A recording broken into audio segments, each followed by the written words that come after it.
예, 더불어민주당 법률대변인 이건태 의원입니다. 어제 이재명 대표에 대한 선거법 항소심 무죄 선고가 있었습니다. 그런데 검찰이 채 2시간여 만에 상고 방침을 밝혔습니다. 이에 대해서 비판하는 논평을 하도록 하겠습니다. 논평문을 읽겠습니다. 정치 검찰의 상고 결국 기각으로 끝날 것입니다. 검찰이 어제 이재명 대표의 공선법 항소심 무죄 선고에 대해 상고 방침을 밝혔습니다. 아이러니합니다. 윤석열 내란 우두머리 구속 취소 결정에 대해서는 즉시 항고를 포기한 검찰이 이재명 대표의 선고 직후에는 바로 상고 방침을 밝혔습니다. 정치 검찰임을 자백한 꼴입니다. 그 오만함도 극에 달했습니다. 검찰은 윤석열 대통령의 정적인 이재명 대표를 죽이기 위해 자의적으로 공소사실을 만들어 정치 기소를 했습니다. 처음부터 억지 기소였습니다. 항소심 재판부의 현명한 판단으로 정적 죽이기 기소에 제동이 걸렸습니다. 항소심 판결에서는 검찰이 대법원 판례가 금지하는 확장 해석을 통해 이재명 대표가 하지도 않은 말을 했다고 억지 기소했다는 사실, 성남시 소재 5개 공공기관 부지 이전에 관해 설명하면서 했던 말을 백현동 부지 용도 변경을 설명하면서 했던 말이라고 짜집기 기소했다는 사실이 인정되어 무죄를 선고했습니다. 또한 검찰의 기본적 법리 위반을 낱낱이 지적했습니다. 공직선거법상 허위사실 공표죄는 행위에 관한 발언만 처벌 대상으로 하고 인식, 기억, 의견은 처벌 대상으로 하지 않는다는 기초적인 법리 위반, 후보자의 행위에 관한 발언만 처벌 대상이 되고 제3자의 행위에 관한 발언은 처벌 대상이 되지 않는다는 법리 위반, 문제되는 표현이 사실을 표명한 것인지 의견이나 판단을 표명한 것인지 단정하기 어려운 경우에는 원칙적으로 의견이나 판단을 표명한 것으로 파악해야 한다는 법리 위반, 주된 발언만 판단 대상이 되고 주된 발언을 뒷받침하는 보조적 발언은 독자성을 인정받지 못한다는 법리 위반, 피고인 발언에 목적을 추론하고 다시 이에 따라 발언의 의미를 새기는 것은 사후적 추론에 따라 외연을 확장하는 것에 해당하여 문제된 표현을 접한 일반 선거인의 관점에서 표현의 의미를 새겨야 한다는 법리에 정면으로 배치된다는 대법원 판례 위반, 다의적으로 해석될 수 있는 발언에 관하여 다른 합리적 해석의 가능성을 배제한 채 공소사실에 부합하는 취지로만 좁게 해석하여 의심스러울 때는 피고인에게 유리하게라는 형사법의 기본 원칙을 위반했다는 것입니다.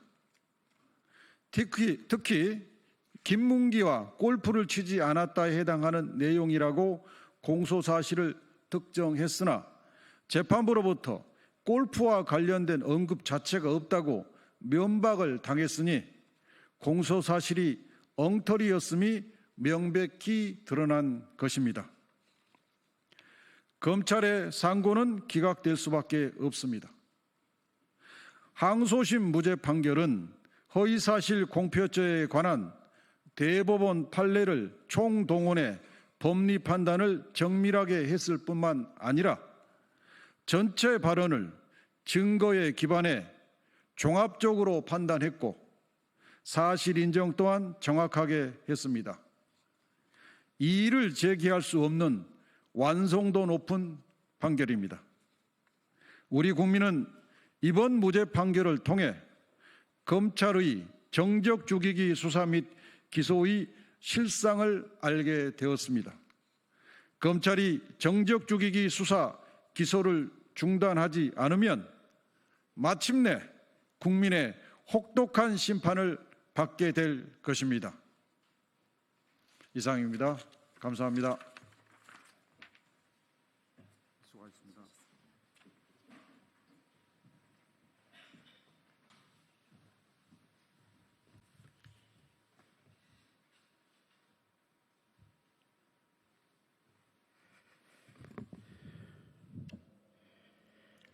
국민의힘 장동혁 의원입니다. 논평을 시작하겠습니다. 이재명 대표에 대한 항소심 판결은 한마디로 이재명 대표가 직접 쓴 판결입니다. 한 땀 한 땀 이재명 대표가 밑그림을 그린 대로 바느질을 했습니다. 허위사실인지 여부는 일반 선거인이 그 표현을 접하는 통상의 방법을 전제로 그 표현의 전체적인 취지와에 관련하여서 표현의 객관적 내용, 사용한 어휘의 통상적인 의미, 문구의 연결 방법 등을 종합적으로 고려하여 그 표현이 선거인에게 주는 전체적인 인상을 기준으로 판단하여야 한다는 것이 대법원의 확고한 입장입니다. 그러나 이번 판결은 법원이 마음대로 발언의 껍질을 벗기고 토막내고 뭉개서 허위사실을 인식으로 바꾸고 의견으로 바꾸어 버렸습니다. 심지어 허위사실의 핵심 내용을 보충 설명이라는 이유로 잘라낸 다음 곁가지를 모아 붙여놓고 허위사실이 아니라고 버젓이 판결 이유를 썼습니다. 이번 판결에는 국민을 속이기 위해 4가지 기술이 사용됐습니다. 첫째, 행위가 아니라 인식이므로 허위사실 공표가 아니다. 둘째, 행위는 맞지만 정확히 그렇게 말한 적은 없다. 셋째, 사실을 언급한 것이 아니라 의견에 불과하다. 넷째, 허위 사실이라도 보충 설명이니까 문제가 안 된다. 이상의 4가지 기술만 익히면 어떤 유형의 허위 사실 공표죄라도 무죄를 받을 수 있을 것입니다. 이제 허위 사실 공표죄는 사문화되었습니다. 각종 비기를 사용한 이번 판결의 백미는 클로즈업 사진은 조작된 사진이라는 결론 부분입니다. 참으로 신박하지 않습니까? 옹벽 아파트의 핵심 쟁점이 국토부의 협박에 의한 것인지 여부인데 해당 발언은 보충 설명이라고 싹둑 잘라내고 얼렁뚱땅 넘어갔습니다. 그것이 중요하다고 생각한 국민은 바보가 되어버렸습니다. 허위사실 공표죄를 둔 취지는 유권자의 인식의 혼동을 일으켜 후보자에 대한 판단을 그르치게 함으로써 선거의 공정을 해하는 행위를 처벌하고자 하는 것입니다. 중요한 판단 기준은 유권자인 국민이 어떻게 인식했느냐와 선거의 공정을 해쳤느냐 여부입니다. 그런데 이번 판결은 중요한 지점마다 국민의 인식은 요리조리 피해 다니면서 발언의 의미를 자르고 구기고 비틀고 마음대로 오러붙여서 이재명의 변명에 끼워 맞추려고 노력한 흔적이 역력합니다. 지금 대한민국은 법원이든 헌법재판소든 사법부가 국민 분노 유발러가 되고 있습니다.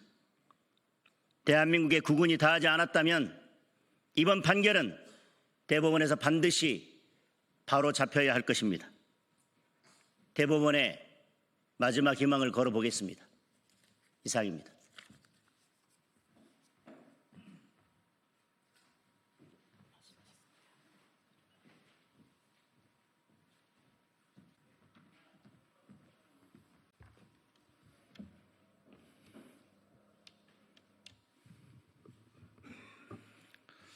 예, 안녕하십니까. 더불어민주당 수석대변인 조승래입니다. 오전 브리핑 말씀드리도록 하겠습니다. 헌법재판소 선고기를 지정하지 못하는 것과 관련해서 2가지 말씀을 드리도록 하겠습니다. 헌법재판소는 정말 고의로 내란 수계 파면을 지연시키고 있습니까? 졸속 선고는 안 된다. 이재명 대표 항소심 이후에 선고해야 한다더니 이제는 4월 선고설까지 나오고 있습니다. 윤석열 탄핵 선고를 앞둔 헌법재판소의 좌고우면에 온갖 추측이 난무합니다. 헌법재판소는 하루빨리 선고기일을 지정해 이 혼란을 끝내고 헌법 수호의 최후 보루로서 책임을 다해야 합니다. 억측과 혼란, 갈등이 확산되는 데는 헌법재판소의 책임이 큽니다. 약 3주 뒤면 재판관 2명의 임기가 끝나 선고 불능 상태가 되는데 아직도 선고기일을 지정하지 않고 있습니다. 윤석열 탄핵을 최우선 심리하겠다더니 국민께 이토록 큰 불안과 고통을 안기는 이유가 무엇입니까? 조속한 내란 종식을 기다리는 국민을 배신한 채 계속 선고를 미루는 헌재의 행태를 이해할 수 없습니다. 헌재의 선고가 미뤄지는 동안 사법체계는 끊임없이 위협받고 헌정 질서는 날마다 흔들리고 있습니다. 국가의 미래와 국민의 삶이 회복 불능의 파국으로 치닫는 건 아닌지 걱정이 커져만 갑니다. 지금이 바로 헌재가 헌정 질서 수호의 책무를 다해야 할 때입니다. 더는 역사와 국민의 요구 앞에 침묵하지 마십시오. 계속되는 침묵은 헌재에 대한 국민의 신뢰를 스스로 훼손하는 길입니다. 윤석열 탄핵을 둘러싼 억측과 혼란, 극한 갈등을 헌재가 직접 해소해야 합니다. 헌법재판소는 하루빨리 선고 기일을 지정하고 내란 수계를 파면할 것을 엄중히 촉구합니다. 다음입니다. 내란 수계 윤석열 파면이 지연됨으로 인해서 발생하는 국제사회의 고립에 대한 말씀 한마디 드리겠습니다. 내란 수계 윤석열을 파면하지 않으면 대한민국은 국제사회에서 외톨이가 될 것입니다. 트럼프 행정부가 출범한 지 2달이 지났지만 미국의 대한민국 패싱이 계속되고 있습니다. 미국 정보기관 수장의 한국 패싱에 이어 다음 주 진행되는 미국 국방장관 순방 일정에서도 한국은 빠졌습니다. 조태열 외교부 장관 방미 일정도 안개 속입니다. 윤석열 파면이 지연되면서 한미 관계 불확실성 리스크가 커진 것입니다. 최근 관세 전쟁 심화 등 대외 상황이 심각함에도 대한민국은 제대로 된 대응조차 못하고 홀로 표류하고 있습니다. 사실상 무정부 상태에 가까운 현재 상황을 언제까지 방치해야 합니까? 미국은 윤석열이 12.3 비상계엄을 선포한 이후부터 분명한 메시지를 냈습니다. 한국의 민주주의와 헌법적 시스템을 믿는다며 정상적인 절차에 따라 혼란이 수습될 거라는 기대감을 보였습니다. 그러나 탄핵 이후 100일이 지난 지금까지도 윤석열이 파면되지 않고 있습니다. 국회에 군인들이 난입한 상황을 전 세계가 지켜봤는데 아직도 내란 수계가 단죄되지 않는 상황을 어떤 민주주의 국가가 이해할 수 있겠습니까? 파면 결정이 지연될수록 대한민국은 국제사회에서 계속 고립될 것입니다. 탄핵 선고가 미뤄지는 이 상황 자체가 국제사회에서 심각한 불신과 의구심을 줍니다. 내란 수계와 직접 연결되어 있는 대행체제와 정상적인 외교를 할 국가는 없습니다. 헌법재판소는 즉시 내란 수계 윤석열을 파면하십시오. 한미 동맹과 국제사회 신뢰 회복을 위해서라도 조속히 탄핵을 인용해 지금의 불안을 해소해야 합니다. 전 세계가 대한민국을 지켜보고 있음을 헌법재판소는 명심해야 합니다. 이상입니다. 감사합니다.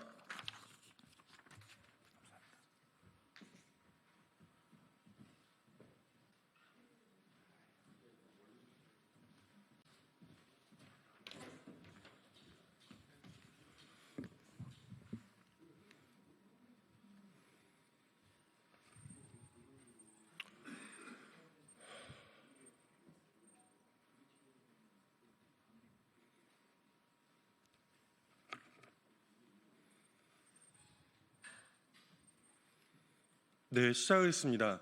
진보당 수석 대변인 홍성규입니다. 2가지 말씀드리겠습니다. 첫 번째입니다. 내란 획책 114일째입니다. 그리고 시민 총파업의 날입니다. 헌재는 즉각 파면을 선고해야 합니다. 내란 획책 114일째, 수계 윤석열이 국회에서 탄핵당인 지 103일째, 체포된 지 71일째, 내란 수계가 탈옥하여 유유히 거리를 활보하게 된 지 오늘로 19일째를 맞습니다. 단식 열흘째인 정혜경 진보당 의원은 오늘 급격히 건강이 악화되어 병원으로 실려갔습니다. 헌재의 선고가 기약 없이 늘어짐에 따라 곡기를 끄는 열흘이라는 기간도 기간이지만 어제 새벽 광화문 집회 현장에 도착한 우리 농민들의 트랙터 한 대를 폭력적으로 탈취하려는 폭력 경찰에 맞서다가 심신이 크게 다쳤습니다. 단식 중인 국회의원 신부님을 밝혔고 적법한 절차를 준수하라고 제기했음에도 남성 경찰들에 의해서 수차례 사지가 들려서 길바닥에 내동댕이 쳐졌습니다. 위헌 유법한 내란을 제때 진압하지 못한 2025년 3월 27일 대한민국의 끔찍하고 참담한 현장입니다. 우리 국민들의 지엄한 명령에 따라 제때 제대로 헌법재판소의 선고가 나왔었다면 있지 않았고 있어서도 안 될 혼란이고 충돌입니다. 오늘은 전국 시민 총파업의 날입니다. 전국 곳곳의 노동자들과 시민들이 일손과 일상을 내려놓습니다. 수도권의 노동자들은 오후 3시부터 서울 곳곳에서 행진을 시작하여 광화문 광장으로 모입니다. 시민 총파업의 날인 만큼 오늘 비상행동 긴급행동은 오후 5시부터 진행됩니다. 기다림이 분노로 바뀌고 있습니다. 헌법재판소는 더 이상의 지체 없이 내란 수계 윤석열부터 즉각 파면하라는 우리 국민들의 지엄한 명령에 응답해야 합니다. 지금 즉시 파면을 선고할 것을 거듭 강력히 명령합니다. 두 번째입니다. 모든 힘을 다해서 산불부터 진화해야 합니다. 이어서 근본적인 대책 개선이 필수적입니다. 영남 지역을 휩쓸고 있는 산불로 우리 국민들의 걱정과 우려가 무척이나 큽니다. 일주일째 번지는 산불로 이미 피해 면적만 서울의 절반이 넘었습니다. 무엇보다 오늘 새벽까지 쓰러진 소중한 목숨만 26명입니다. 산불을 피하려다, 산불을 진압하려다 곳곳에서 인명피해가 속출했습니다. 정부 당국은 그야말로 온 힘을 다하여 모든 조직과 장비를 총동원하여 진압에 임해야 할 것입니다. 아울러 사건이 발생하고 나서야 뒤늦게 대책 마련에 발만 동동 구르는 척하다가 다시 슬그머니 뒷걸음치는 관례를 이번 기회에 반드시 끊어내야 합니다.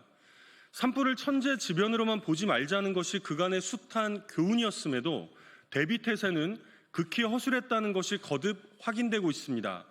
특히 이번에 희생되신 분들이야말로 진화 과정에서 사망한 공무원과 진화 대원들, 30년 가까이 운행하다 추락한 헬기에 타고 있던 조종사 등은 명백한 인재가 아닙니까? 세계 10위 경제 대국이라고 늘상 떠들어대면서도 대규모 살수가 가능한 소방 항공기가 단 한 대도 없다는 것이 과연 말이나 됩니까? 게다가 가장 먼저 달려가야 할 산불 특수 진화 대원들의 평균 연령은 60살이 넘는 것으로 알려졌습니다. 진화 장비의 대부분이 20년이 넘는 노후 기종이고 무엇보다 진화복 등 안전 장비가 충분하지 않아 운동화를 신고 달려가는 경우도 있다니 그야말로 믿기 어려운 상황입니다. 최대 2km까지 날아간다는 불똥들 앞에서 이런 수준으로 어떻게 진압이 가능하겠습니까? 안 그래도 전 세계적 기후위기의 심화로 대형 산불 발생의 위험은 이미 남의 나라 이야기가 아닙니다. 이번 기회에 대형 산불 진압의 시스템부터 근본적으로 개선해야 합니다. 더 이상 안타까운 죽음 앞에 서지 않기 위한 그야말로 시급한 과제입니다. 이상입니다.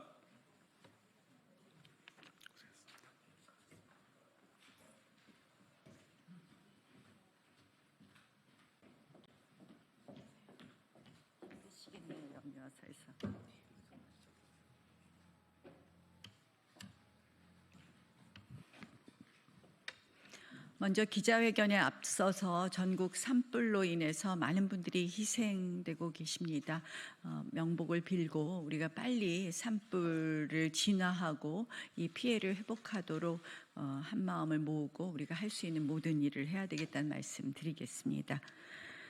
존경하는 국민 여러분 그리고 언론인 여러분, 내일은 제10회 서해 수호의 날입니다. 오늘 저는 서해 수호 기념관 건립 및 운영에 관한 법률안을 대표 발의합니다. 우리의 바다, 우리의 영웅들 결코 그들을 잊지 않겠습니다. 15년 전 차가운 서해 바다에서 46명의 천안함 용사들이 산화했습니다. 제2연평 해전과 연평도 포격으로 산화한 젊은 장병들도 있습니다. 그들은 우리의 평화와 안전을 위해 목숨을 바쳤습니다. 그들의 희생이 없었다면 오늘의 대한민국은 없습니다. 하지만 55명의 순국 용사들의 희생을 기리는 공간은 여전히 부족합니다. 현재 평택 해군 제2함대 사령부 안에 있는 서해 수호관은 일반 국민들이 쉽게 접근할 수 없습니다. 우리는 국민 모두가 방문할 수 있는 서해 수호 기념관이 필요합니다. 이곳은 단순한 전시관이 아닙니다. 우리의 영웅들을 기억하는 국민적 추모 공간이자 미래 세대에게 국가 안보의 소중함을 알려줄 교육 공간이 될 것입니다. 우리는 북한의 천인 공노할 만행을 결코 잊어서는 안 됩니다. 1999년 제1연평해전, 2002년 제2연평해전에서 북한은 NLL을 침범하여 우리 해군을 기습 공격했습니다. 특히 제2연평해전에서는 우리 장병 6명이 전사하고 19명이 부상을 입었습니다. 2010년 3월에는 천안함을 기습 어뢰 공격으로 침몰시켜 46명의 젊은 장병들을 수장시켰으며 같은 해 11월에 연평도 포격을 감행하여 2명의 군인과 민간인 2명의 소중한 생명을 앗아갔습니다. 이 모든 행위는 정전협정을 위반한 명백한 군사 도발이자 국제법 위반이며 북한은 아직까지 이에 대한 어떠한 책임도 인정하지 않고 있습니다. 지금도 서해 NLL 인근에서 계속되는 도발과 위협은 멈추지 않고 있습니다. 우리는 이러한 북한의 어떠한 도발에도 굴하지 않고 단호히 대응할 것이며 서해 수호 기념관은 모든 서해 수호 희생자들의 숭고한 희생을 기리고 북한의 만행을 역사적 사실로 기록하며 전파하는 진실의 공간이 될 것입니다. 서해 수호 기념관이 필요한 또 새로운 이유가 있습니다. 그것은 지금 우리가 서해에 직면하고 있는 도전들입니다. 최근 중국은 한중 잠정 조치 수역에 대해 대형 철골 구조물을 무단으로 일방으로 설치하여서 우리의 어업 활동과 해양 주권을 심각하게 위협하고 있습니다. 어업의 시설물 설치가 금지된 구역임에도 중국은 협의 없이 구조물을 설치하고 우리 해양 조사선의 접근마저 방해하였습니다. 우리 바다에 대한 침입과 위협에 단호히 대응하지 않는 것은 서해를 지키고 그러다 산화한 우리 호국 영령들에 대한 모독입니다. 이제 서해 수호 기념관은 초당적 협력이 필요합니다. 안타깝게도 이러한 중대한 사안 앞에서 민주당은 늘 미온적 대응을 해왔습니다. 지난 정권에서 서해 수호의 날 기념식을 소홀히 했던 전례를 돌아보며 이제라도 초당적 협력을 진심으로 요청합니다.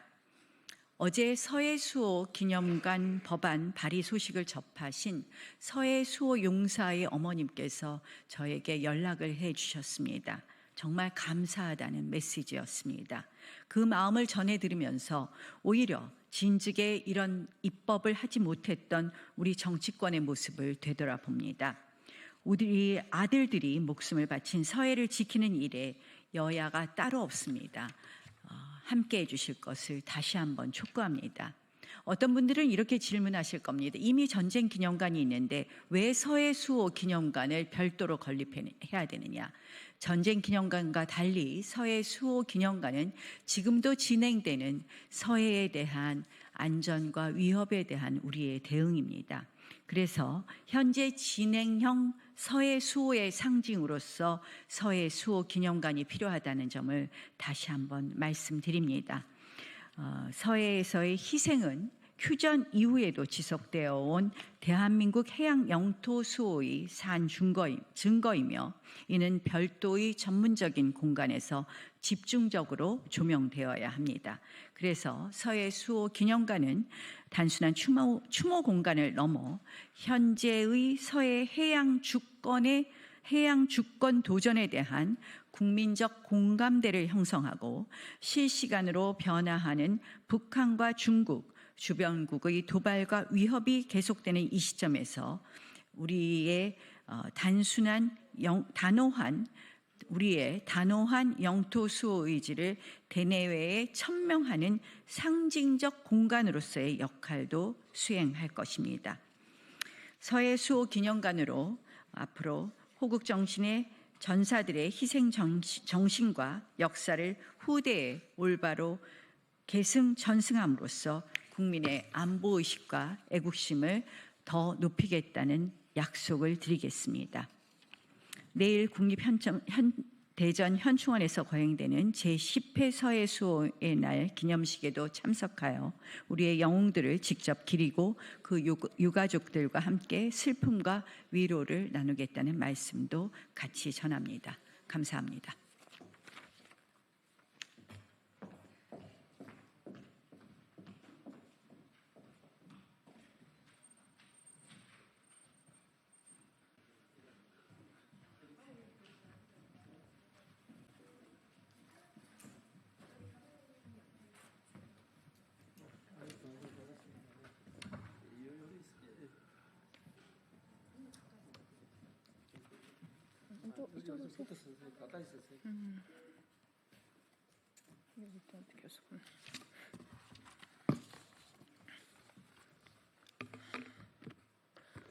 네, 안녕하십니까. 진보당 원내부대표 전정덕 의원입니다. 전국적으로 산불 피해가 너무 큽니다. 산불로 희생되신 분들의 명복을 빌며 유가족들께도 깊은 위로의 말씀 전합니다. 하루속히 산불이 진화되길 바라고 인명피해가 더는 발생하지 않도록 현장 안전에도 유념해 주시기를 당부드립니다. 오늘 새벽 윤석열 파면을 촉구하며 단식 10일차에 접어들었던 진보당 정혜경 의원이 강화문 농성장에서 응급실로 후송되었습니다.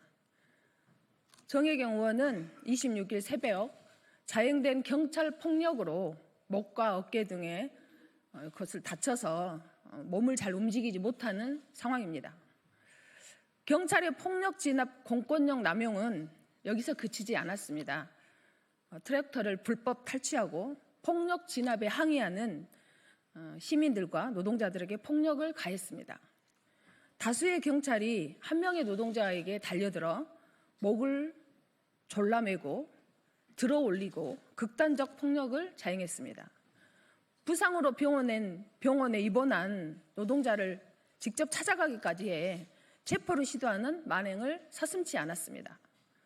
시민들을 보호해야 될 경찰이 법적 근거도 없이 폭력을 행사하는 것은 용납할 수 없는 중대한 범죄입니다. 자신의 책무를 방기하고 내란을 비호하는 것과 다르지 않습니다. 윤석열을 대리한 공권력 남용이고 국가폭력이며 국민 탄압입니다. 트랙터가 무기입니까? 트랙터 한 대가 장갑차보다 더 무서운 것입니까? 오죽하면 농민들이 논밭을 갈아엎고 농사를 지어야 할 이 시기에 트랙터를 들고 남태령으로 광화문으로 왔겠습니까? 서부지법 난동 사건의 폭력배들에게는 그토록 관대했던 경찰이 맨몸의 국회의원, 노동자, 농민들에게는 이토록 강압적 대응을 하는 이유가 무엇입니까? 경찰이 끌어내야 할 것은 트랙터와 국회의원, 노동자들이 아니라 민주헌정 질서를 파괴하고 국민들에게 총뿌리를 겨눈 내란숙의 윤석열입니다. 진보당은 어떤 경찰의 폭력에 대해서도 무관용 원칙으로 일벌백계에 나설 것입니다. 두 번 다시 이런 폭력을 반복할 수 없도록 엄중 처벌할 것입니다. 단식 중인 국회의원들과 노동자에게 폭력 진압, 경찰을 규탄하는 규탄 발언 이어서 들을 수 있도록 하겠습니다. 먼저 트랙터 강제 견인과 국회의원에 대한 폭력 진압 규탄, 정혜경 의원 폭력 진압 당시 상황을 진보당의 윤정호 원내대표께서 해주시겠습니다.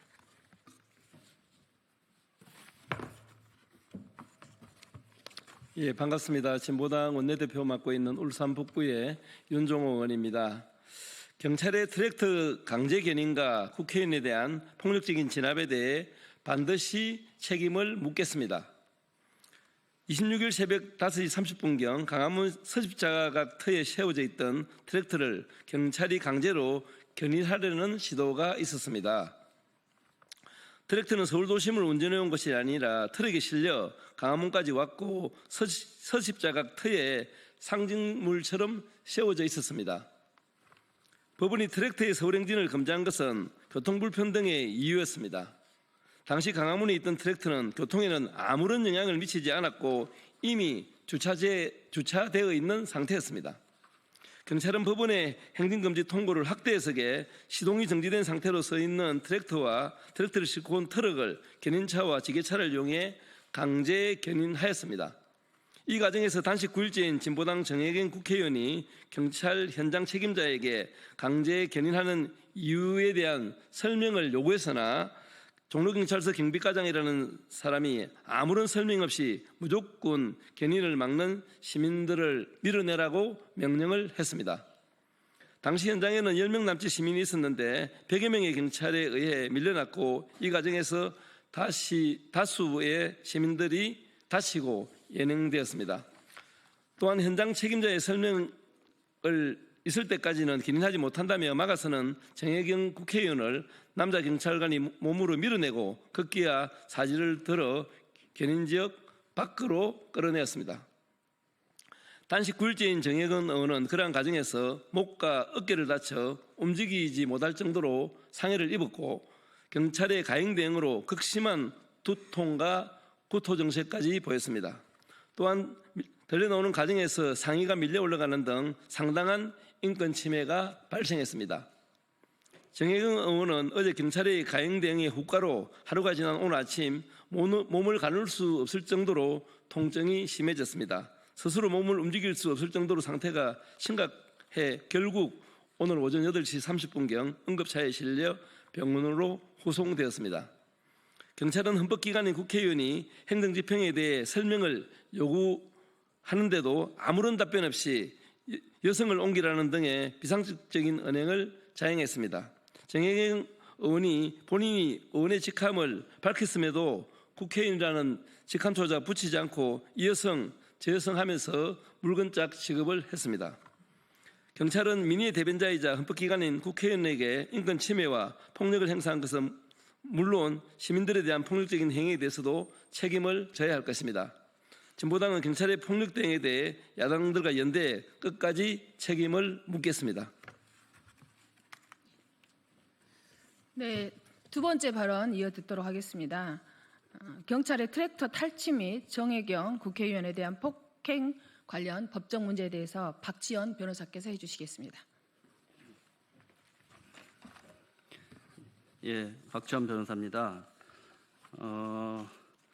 어제 있었던 경찰 직무집행과 관련해서는 당시에 피해자분들이 이미 박현수 서울경찰청장 직무대리 그리고 종로경찰서장, 종로서 경비과장 그리고 성명불상의 당시 경찰 공무원들을 피고소인으로 해서 어제 서울중앙지검에 고소장을 접수했습니다.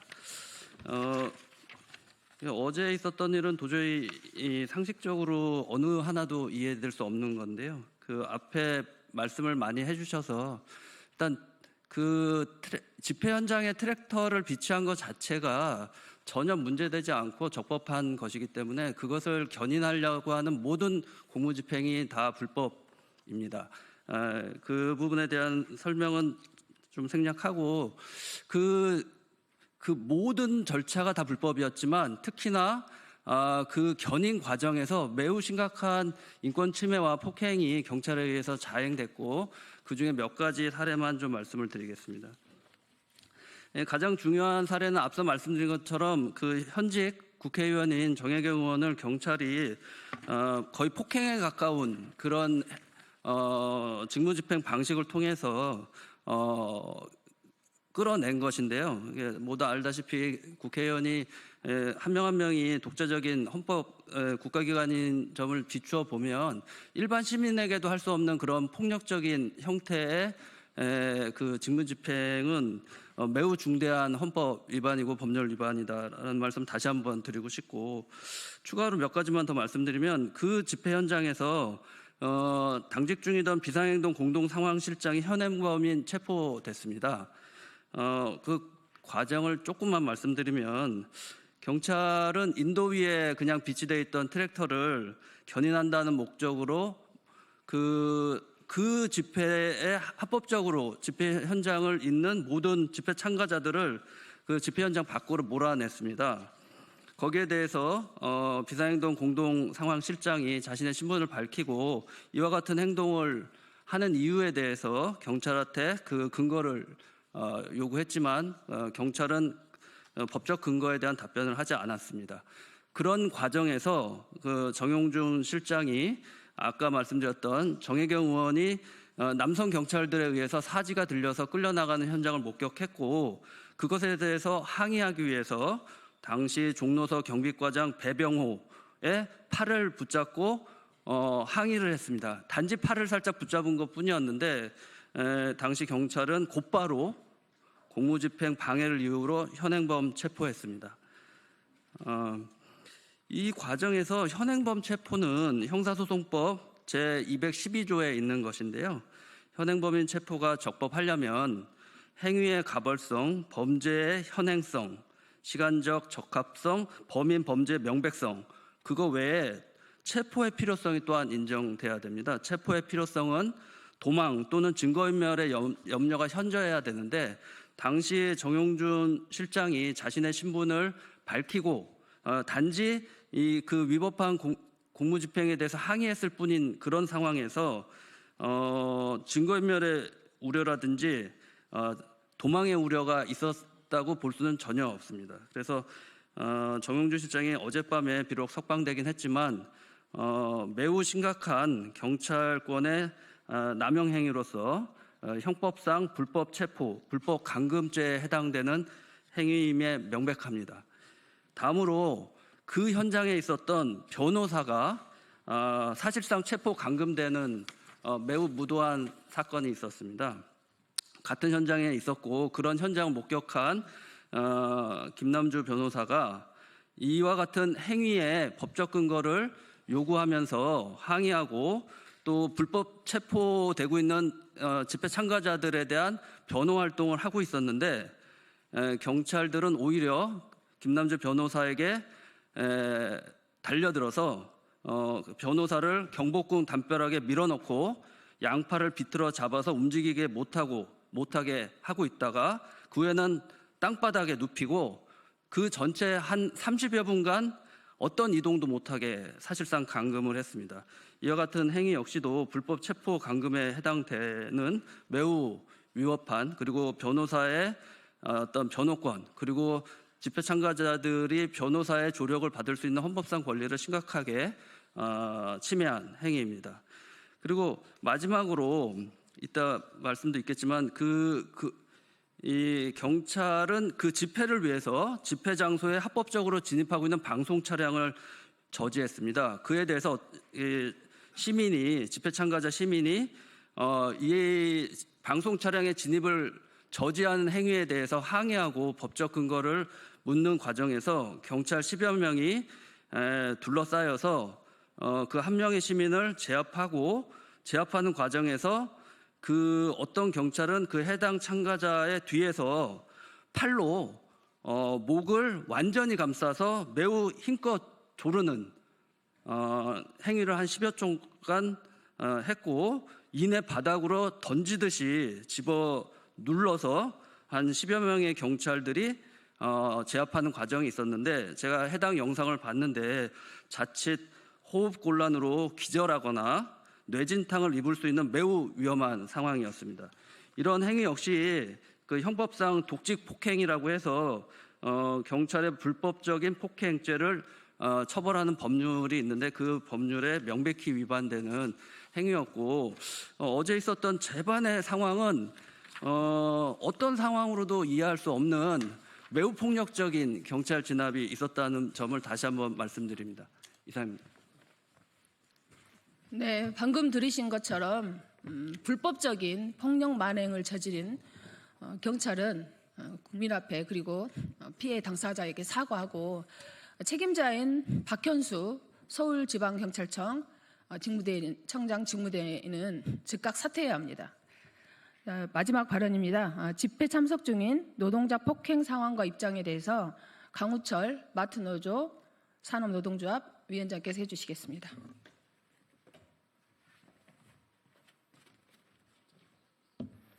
네, 마트노조 위원장 강우철입니다.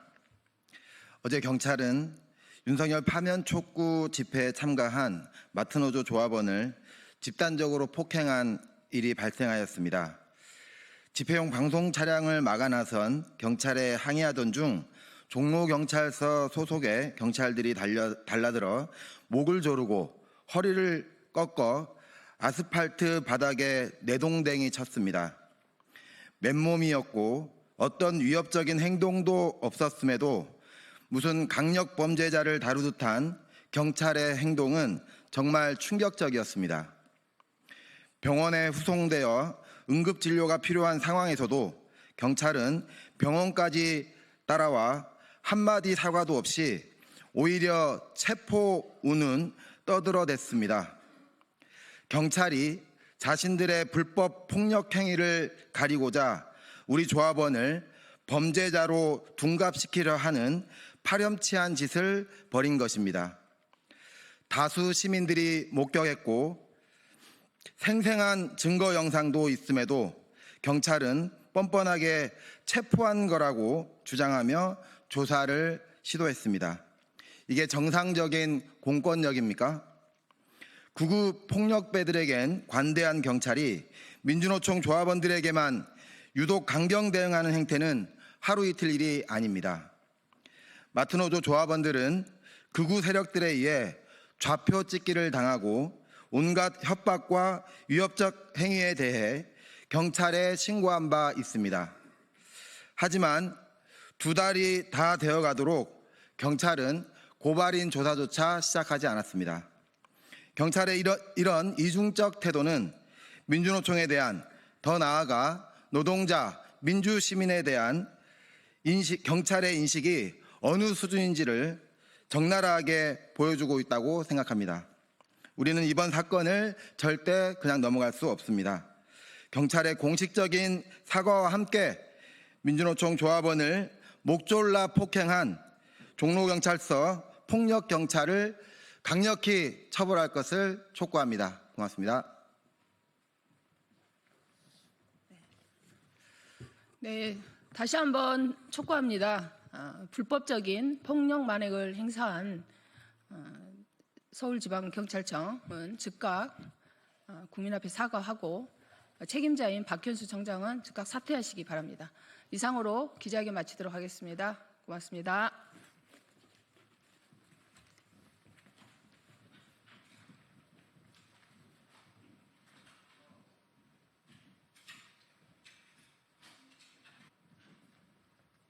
안녕하세요.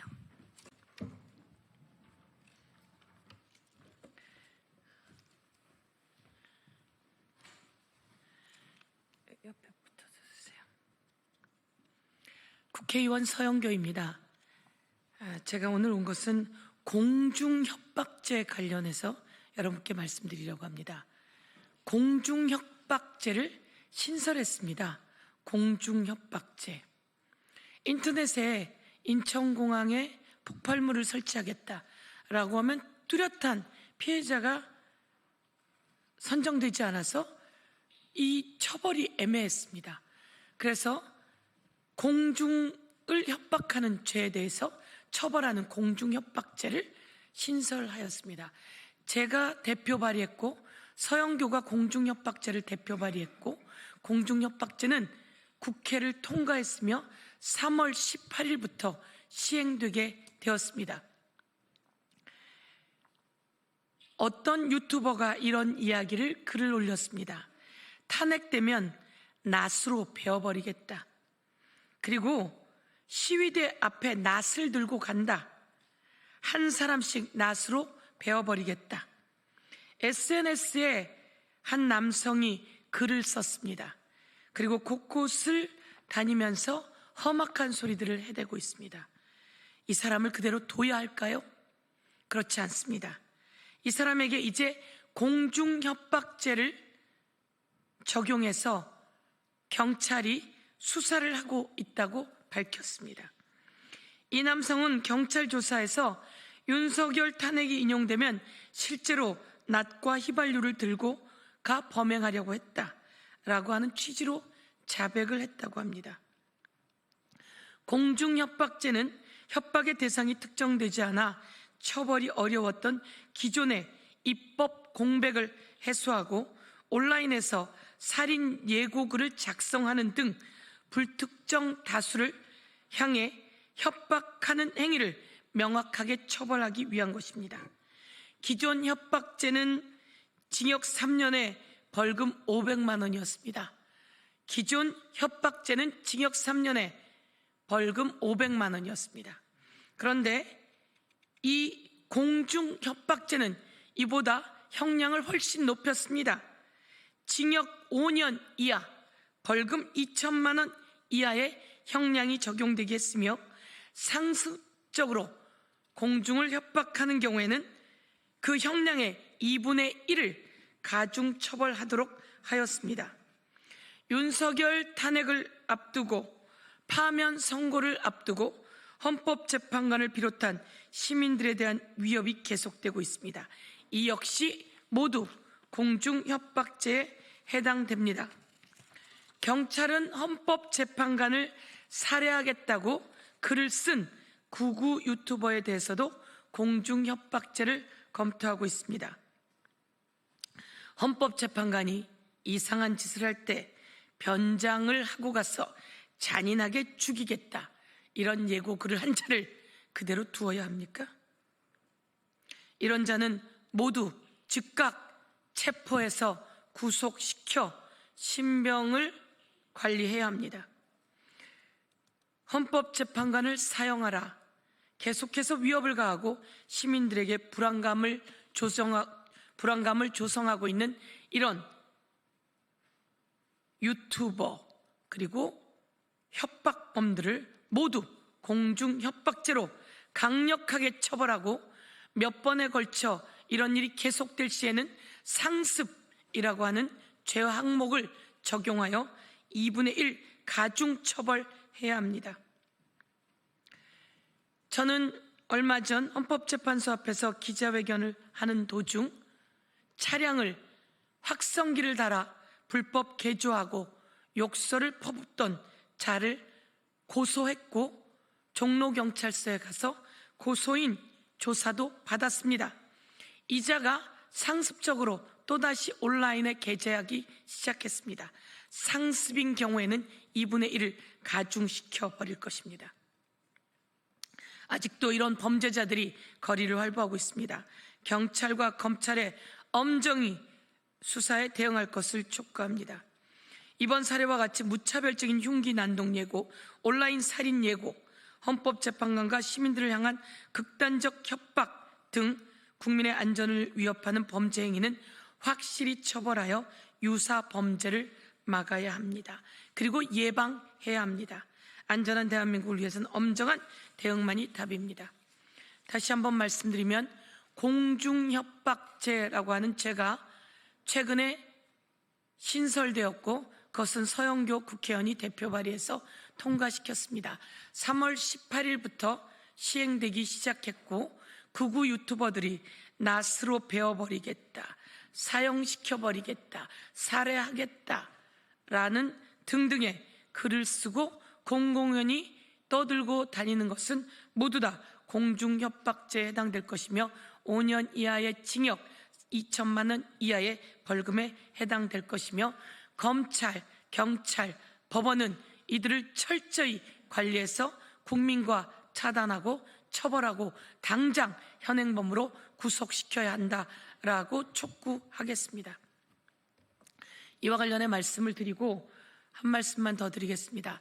이재명 대표가 무죄가 나왔습니다. 사필 규정입니다. 저는 법사위에서 누누이 이야기했습니다. 징역 2년을 때린 검찰은 미친 짓이다라고 이야기했습니다. 수백 번의 압수수색을 해가면서 이재명 대표를 난도질해댔습니다. 대한민국의 검찰이 이래도 되는 겁니까?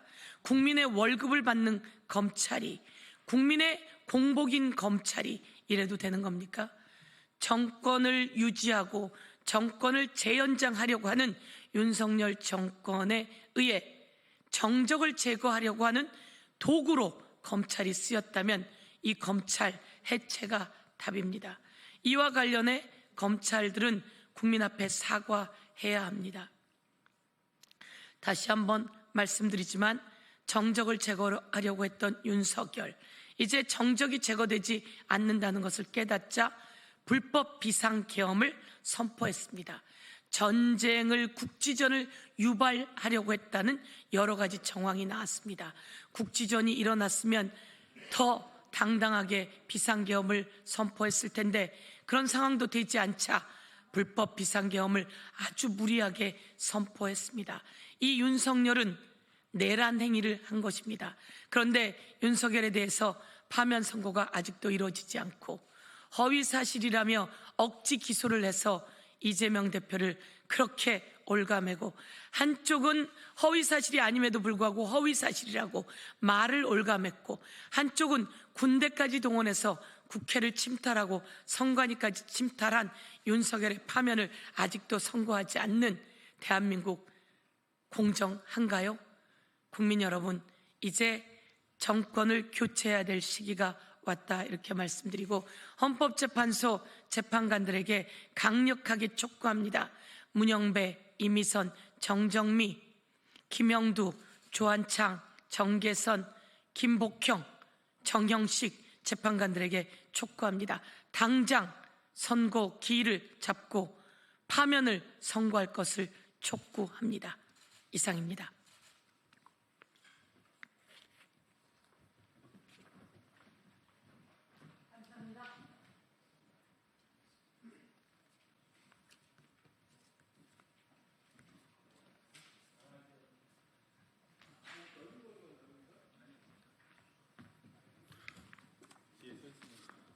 옆에 붙어 서시고요.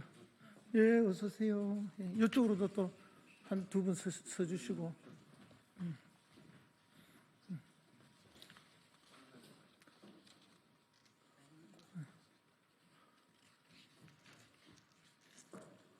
이렇게 한 분.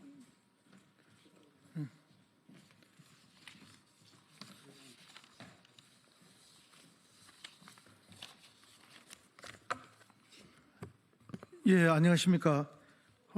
저는 창원시 성산구 국회의원 민주당 허승무입니다. 오늘 난방비 폭탄 방지법 발의와 관련돼서 기자회견을 시작하겠습니다. 회견 전에 먼저 오신 분들부터 소개해 드리도록 하겠습니다. 공공운수노조 강성규 부위원장님 오셨습니다. 법무법인 연은 황규수 변호사님 오셨습니다. 공공운수노조 한국가스공사 지부 이승용 지부장님 오셨습니다. 예, 안녕하십니까. 더불어민주당 국회의원 허승무입니다. 날이 많이 풀렸는데요. 그러나 여전히 많은 국민들은 겨울이 쉽지가 않습니다. 난방비 걱정은 단순한 생활비 부담을 넘어 생존의 문제로 다가오고 있습니다. 도시가스 요금이 인상된 거 사실입니다. 하지만 국민 부담을 덜기 위해 정부와 가스공사는 요금 인상을 최소화하려고 노력해왔습니다. 그 결과 일부 손실과 재정 부담이 발생한 것도 사실입니다. 그런데 최근 이러한 상황을 두고 방만 경영이라는 비판이 제기되며 공사의 책임만을 강조하는 목소리가 커지고 있습니다. 나아가 현장에서 일하는 노동자들에게까지 그 부담이 증가되고 있습니다. 이제는 문제의 본질을 정확히 짚어야 할 때입니다. 공공성과 국민 생활 안전을 우선한 결정이었다면 그에 따른 손실은 민간 기업의 적자처럼 취급되어서는 안 됩니다. 국가가 정책 판단에 따른 비용을 책임지는 것이 맞습니다. 오늘 발의한 난방비 폭탄 방지법은 바로 그런 취지에서 출발했습니다. 작년 국정감사에서도 제가 이 부분을 여러 차례 지적을 했는데요. 도시가스 공급을 공공서비스로 정의하고 서민 생활 안정을 위한 요금 인상 억제로 발생한 손실에 대해 정부가 책임질 수 있도록 법적 근거를 마련하고자 합니다. 에너지 기본권은 국민이 국가에 요구할 수 있는 최소한의 권리입니다. 정부는 그 권리를 보장할 책임이 있습니다.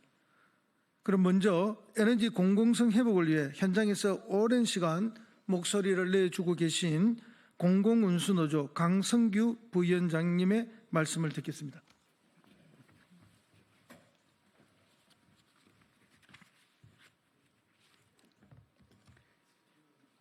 예, 민주노총 공공운수노조 부위원장 강성규입니다. 올겨울 참 추웠습니다. 뉴스에는 여지없이 난방비 폭탄이라며 난방비 줄일 방법들로 도배가 되었습니다. 집 단열재를 보강해야 한다.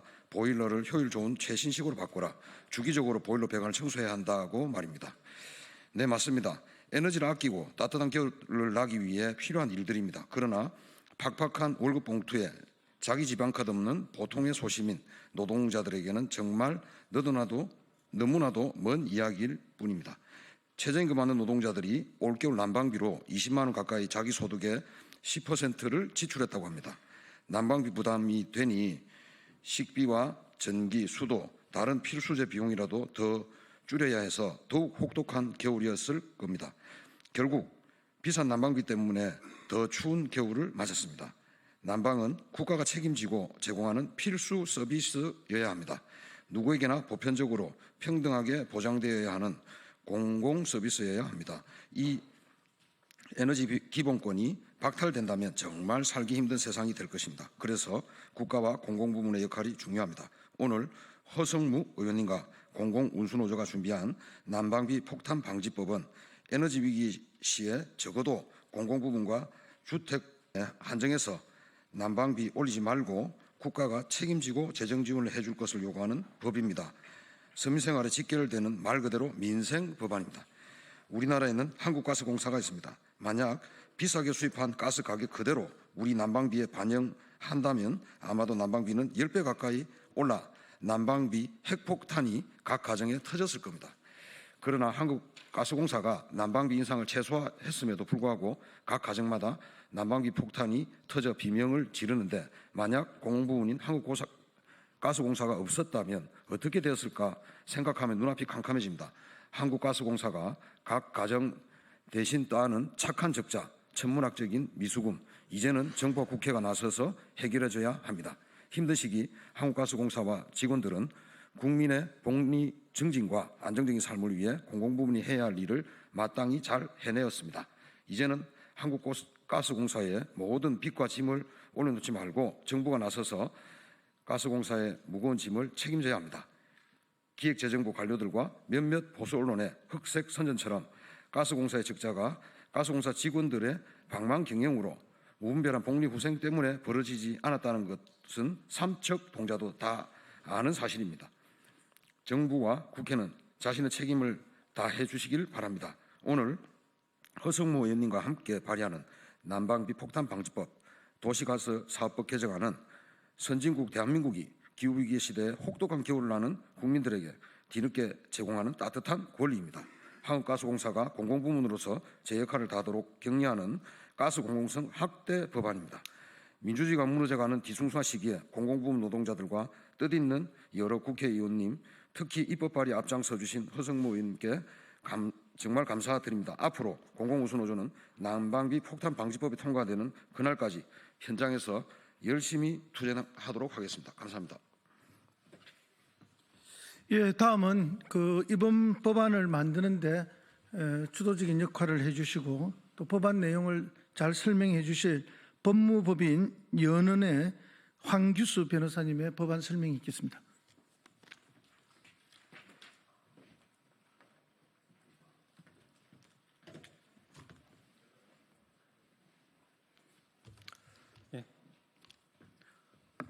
안녕하십니까. 법무법인 연은 황규수 변호사입니다. 난방비 폭탄 방지법의 주요 내용에 대해 말씀드리겠습니다. 난방비 폭탄 방지법은 에너지 관련법인 전기사업법, 공공서비스 관련법인 철도산업발전기본법의 정의 조항을 차용하여 도시가스 사업법의 보편적 공급과 공익서비스를 새롭게 정의하였습니다. 난방비 폭탄 방지법의 보편적 공급이란 가스 사용자가 언제 어디서나 적정한 요금으로 차별 없이 보편적으로 도시가스를 사용할 수 있도록 도시가스를 공급하는 것을 말합니다. 공익서비스란 도시가스 사업자가 영리 목적의 영업활동과 관계없이 국가 또는 지방자치단체의 정책이나 공공목적 등을 위하여 제공하는 가스 공급 사업을 말합니다. 위 정의 조항을 추가함으로써 도시가스 사업법이 공공목적을 위한 가스 공급 서비스를 규율하는 법이라는 점이 명확해집니다. 덧붙여 공익서비스의 목표 중 하나로서 모든 국민이 기본적인 삶의 질을 유지할 수 있도록 적정한 수준의 에너지가 공급되어야 한다는 것, 즉 보편적 공급이라는 철학이 담기게 되었습니다. 난방비 폭탄 방지법은 여기에 더해 원료비 연동제를 정의하였습니다. 원료비 연동제란 도시가스 요금을 국제유가, 환율, 세금 및 기타 비용을 고려하여 산정한 천연가스 도입 비용과 일정한 주기로 연동하여 산정하는 제도를 말합니다. 현재 연료비 연동제는 천연가스 공급 규정에 규정되어 있는데 이를 법적으로 명시하도록 하였습니다. 이는 원료비 연동제를 적용하거나 유보하는 방식이 국민 경제에 미치는 영향이 크다는 점을 고려한 것입니다.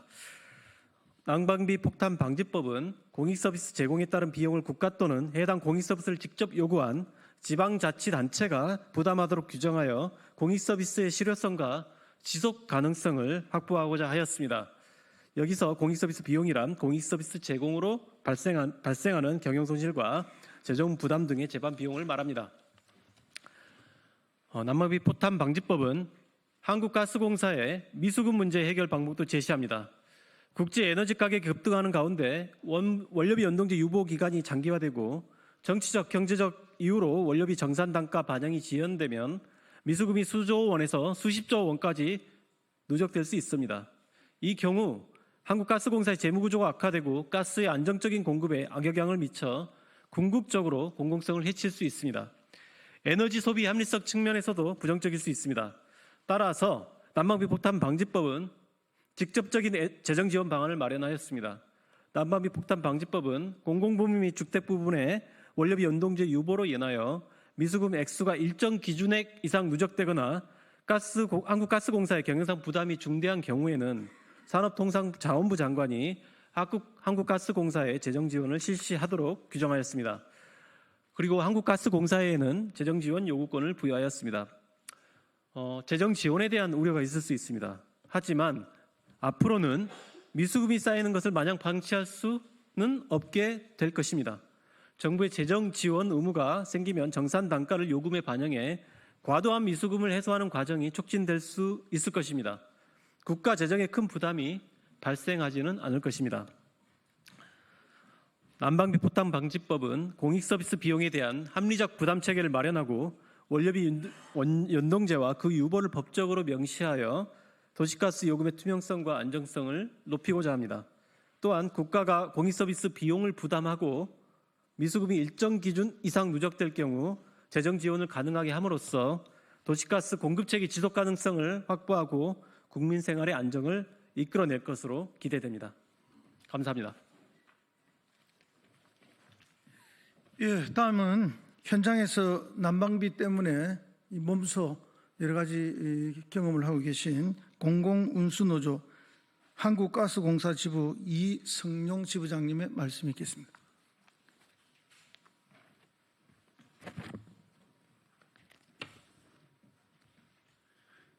예, 반갑습니다. 공공운수노조 한국가스공사 지부 지부장 이승용입니다.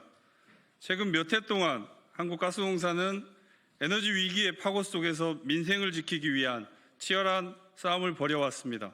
2022년 전 세계적 에너지 가격 폭등 시 독일, 영국 등 에너지 민영화가 완료된 나라들은 가스 요금이 200에서 300% 인상되었지만 우리나라는 43%에 머물렀습니다. 공공의 역할이 얼마나 막중했는지를 단적으로 보여줍니다. 한국가스공사는 이 폭등한 원가와 요금 사이의 차이를 14조 원의 미수금으로 고스란히 떠안음으로써 국민들의 난방비 부담을 완화하는 데 앞장섰습니다. 그러나 공공기관으로서 헌신적인 역할에 윤석열 정부로부터 돌아온 것은 방망경영이라는 프레임과 구조조정, 사업 축소, 자산 매각이라는 혹독한 현실이었습니다. 정부는 자신이 통제한 민생경제 안정화 요금 정책의 부담을 한국가스공사에 전가하고도 공기업 혁신이라는 명분 아래 책임을 떠넘기고 있습니다. 이러한 정부의 형태가 오히려 방만이고 직무유기입니다. 가장 우려스러운 점은 또다시 예기치 못한 국제 에너지 위기가 찾아올 가능성입니다. 특히 국제 천연가스 가격은 변동폭이 매우 심하고 자연재해나 전쟁 등의 외생 변수에 큰 영향을 받습니다. 하지만 한국가스공사는 더 이상 미수금으로 그 여파를 받아낼 여력이 없습니다. 이제는 법과 제도로 이 문제를 해결해야 합니다. 바로 난방비 폭탄 방지법의 통과가 시급한 이유입니다. 이 법은 첫째, 국민의 에너지 사용권을 보장합니다. 둘째, 공공기관이 본연의 공공 의무를 보다 안정적으로 수행할 수 있게 합니다. 셋째, 다가올 에너지 위기에 대한 국가적 대응력을 마련합니다. 우리는 정부가 더 이상 본연의 책임을 공공기관에 미루지 말 것을, 국회는 입법으로 그 책임을 다할 것을 요구합니다. 난방비 폭탄 방지법의 조속한 통과를 강력히 촉구합니다. 감사합니다. 예, 마무리 말씀드리겠습니다. 오늘 기자회견의 핵심은 단순히 한 개의 법안을 발의하는 데 있지 않습니다. 국민의 삶을 보호하는 에너지 정책이 이제는 제도적으로 뒷받침되어야 한다는 문제의식을 담고 있습니다. 도시가스 요금은 이제 생존과 직결된 공공재의 문제입니다. 공익적 이유로 요금 인상을 억제했다면 그에 따른 책임은 공기업을 넘어서 국가가 져야 합니다. 이번 난방비 폭탄 방지법은 그 원칙을 법으로 명확히 하자는 것입니다. 앞으로도 수많은 에너지 위기가 닥칠 가능성이 있습니다. 그때마다 국민의 부담만으로 해결할 수는 없습니다. 공공성을 지키기 위한 노력에 국가가 응답할 수 있도록 이 법안이 작지만 중요한 출발점이 되고자 합니다. 저는 국회에서 이 법안이 통과되도록 최선을 다할 예정입니다. 에너지 기본권이 말뿐만 아니라 현실이 될 수 있도록 정부와 국회 그리고 우리 사회 모두가 함께 책임을 나누어 가길 기대합니다. 감사합니다. 예, 이상으로 기자회견 마치겠습니다.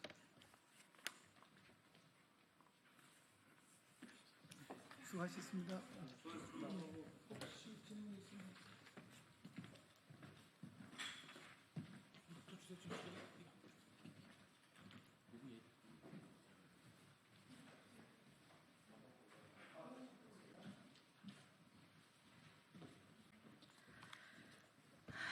네, 안녕하십니까. 더불어민주당 국민소통위원회 위원장 김현입니다. 3월 27일 목요일 민주파출소 현황 및 대응 브리핑하겠습니다. 먼저 함께하신 분 소개하겠습니다. 우리 전용기 국민소통위원장 오셨습니다. 김동아 허위조작정보감시단장님 오셨습니다. 민주파출소 현황은 3월 27일 9시 기준으로 769명이 방문하였고 248건의 제보가 있었습니다. 매체 유형별로는 유튜브가 28.63%로 제일 높은 수치를 기록했고 네이버는 22.18%, 커뮤니티 12.90%, SNS 5.65%, 현수막이 4.44% 순으로 접수되었습니다. 주요 제보 사항을 보고드리겠습니다. 첫 번째로는 산불 관련 음모론이 계속해서 유포되고 있습니다. 해당 음모론은 처음에는 중국과 연관지어 유포되었으나 점차 민주당과 연결되는 허위 음모론으로 변질되고 있습니다. 해당 음모론으로는 각종 커뮤니티와 윤범방의 후신인 세미준 서포터즈를 통해서 유포되고 있습니다. 해당 매체 안에는 이재명 대표가 공직선거법 2심 판결에 대한 관심을 돌리기 위해 전국적으로 방화를 지시했다. 세월호처럼 선동하려고 민주당이 중국의 방화를 사주했다는 등의 허위 주장이 유포되고 있으며 이재명 대표가 예비비리를 삭감한 이유는 산불을 내기 위해서였다. 전라도가 아닌 경상도에서만 산불이 나는 이유가 있다는 식의 지역 감정을 조장하는 주장까지 등장하고 있습니다. 3월 27일 오전 9시 기준으로 산불로 인한 사망자가 26명이고 총 56명의 사상자가 발생하는 등 역대 최대 규모의 전국적인 피해가 보고되고 있는 상황에서 이런 허위 조작 정보가 마치 사실인 것처럼 매우 심각한 문제입니다. 관계 당국의 즉각적인 조치를 다시 한번 요청드리는 바입니다. 피해자의 아픔을 외면하고 대형 재난을 단순한 음모론의 소재로 이용하는 비상식적인 행태는 즉각 중단하기를 바랍니다. 둘째로 이재명 대표의 사례를 선동하는 게시글도 온라인으로 확산되고 있습니다. 3월 26일 특정 온라인 커뮤니티에서는 이재명 대표가 사망하면 무덤을 파헤쳐 시체를 들깨 먹이로 주겠다거나 화장한 유골을 훔쳐 드레식 화장실에 뿌릴 것이다라는 등의 조롱성 악성 게시물이 올라왔습니다. 심지어 이것은 살해 협박이 아니니 처벌할 수 없겠지라는 조롱까지 포함되어 있다고 합니다. 최근 살해 협박에 대한 경찰 수사를 의식한 듯한 교묘한 방식으로 위협이 이어지고 있다는 점 말씀드립니다. 또한 같은 날 정강훈 자유마을이라는 카카오톡 단체 채팅방에서는 이재명 대표를 총살하라는 주제로 집회 참가를 독려하는 글이 올라왔습니다. 마지막으로 이재명 대표 2심 재판에서 무죄를 선고한 판사에 대한 테러를 암시하는 글 또한 확산되고 있습니다. 3월 26일부터 SNS와 카카오톡 오픈 채팅방 등에서는 해당 판사와 가족의 개인정보를 유포하며 신상 털기를 시도하는 정황이 포착되었습니다. 일부 게시물에서는 살려두면 안 된다는 등의 위협적인 표현이 등장하고 있습니다. 온라인에서 음모론이 확산되고 특정 인물에 대한 살해 협박과 테러 선동이 이어지는 것은 매우 심각한 사회적 문제입니다. 이러한 위험한 행태는 더 이상 묵과되어서는 안 되며 실제 범죄 발생이 우려되는 만큼 철저한 대응과 엄정한 법적 조치가 필요한 상황입니다. 주요 대응 현안은 김동완 의원께서 하시겠습니다.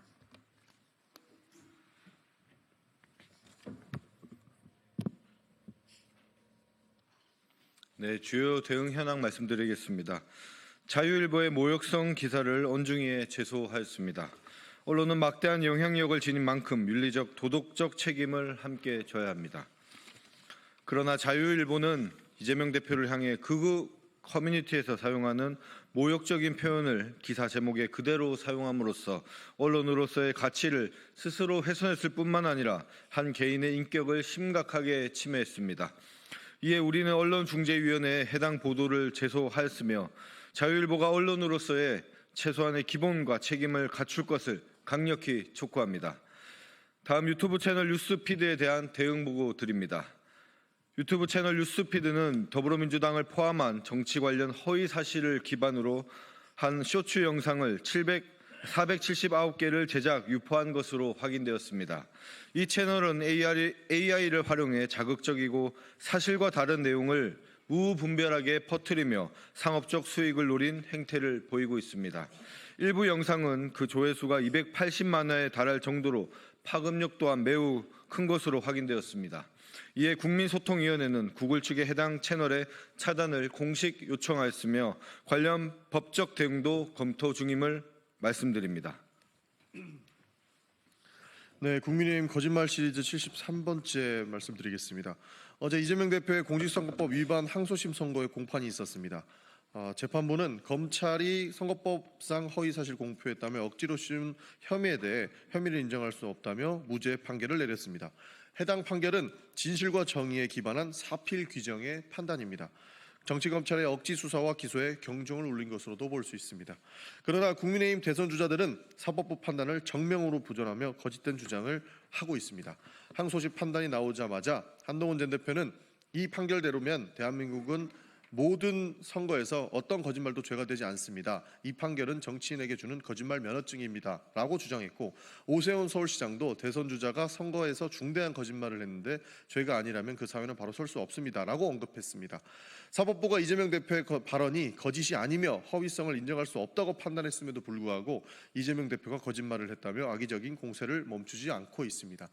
불과 며칠 전에 권성동 원내대표도 2심 재판부의 판결을 승복하라며 이야기했는데 본인들은 또 승복하지 않고 있는 모습을 보이고 있습니다.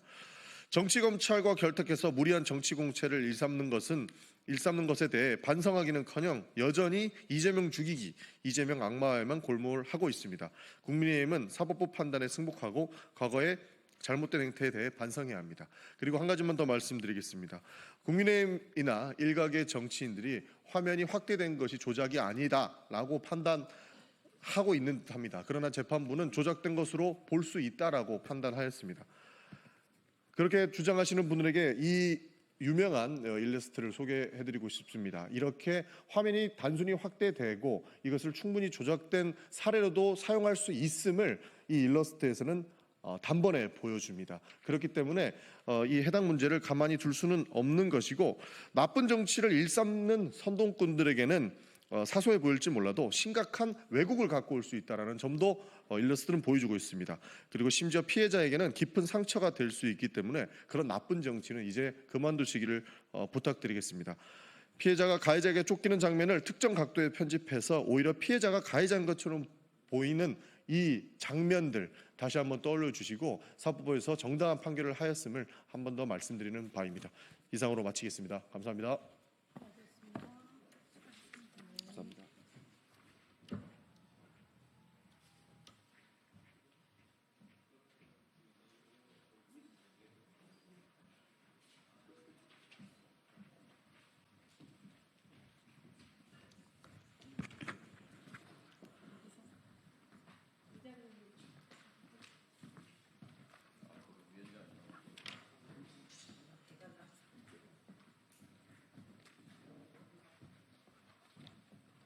네, 안녕하십니까. 더불어민주당 과학기술정보방송통신위원회 기자회견 시작하겠습니다. 이진숙 방송통신위원장이 연일 폭거를 저지르고 있습니다. 위법하다는 법원의 판단이 있음에도 불구하고 지속적으로 이인 구조에서 불법 행위를 자행하고 있다는 소식을 접하고 규탄과 함께 반드시 이 위법한 행위에 대한 법적 책임을 지게 될 것이라는 점을 경고하며 기자회견을 하겠습니다. 참석한 의원님들 먼저 소개시켜드리겠습니다. 과학기술정보방송통신위원회 위원장 최민희 의원님 오셨습니다. 정동영 의원님 참석하셨습니다. 노정면 의원님 오셨습니다. 이정헌 의원님 오셨습니다. 이웅기 의원님 오셨습니다. 한민수 의원님 참석하셨습니다. 황정화 의원님 참석하셨습니다. 이하 기자회견문은 과학기술정보방송통신위원회 소속 의원님들께서 발표하시겠습니다.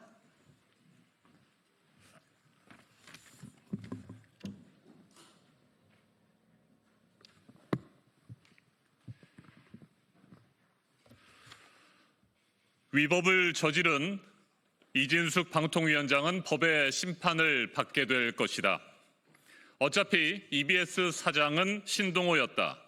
어제 방송통신위원회가 내정설의 주인공인 신동호 후보자를 EBS 사장으로 임명했다. 이는 공영방송사 알박기 인사의 결정판이다. 신동호 씨의 EBS 사장 선임에 대해 크게 세 가지 문제를 지적하고자 한다.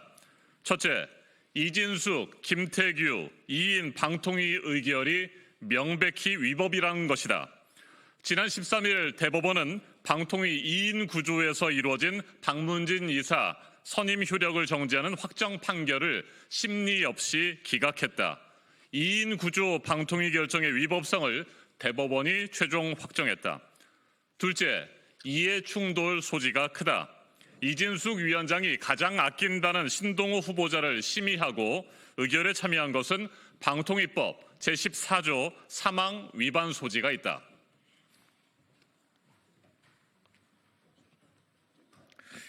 이진숙 위원장이 MBC 본부장 시절 신동호 이사는 아나운서 국장이었고 두 인사 모두 국민의힘 전신인 미래통합당에서 활동했다. 이진숙 위원장이 공정하게 심의 의결할 수 없다는 증거다. 지난 21일 EBS 구성원은 이진숙 위원장을 공직자 이해 충돌로 권익위에 신고했다.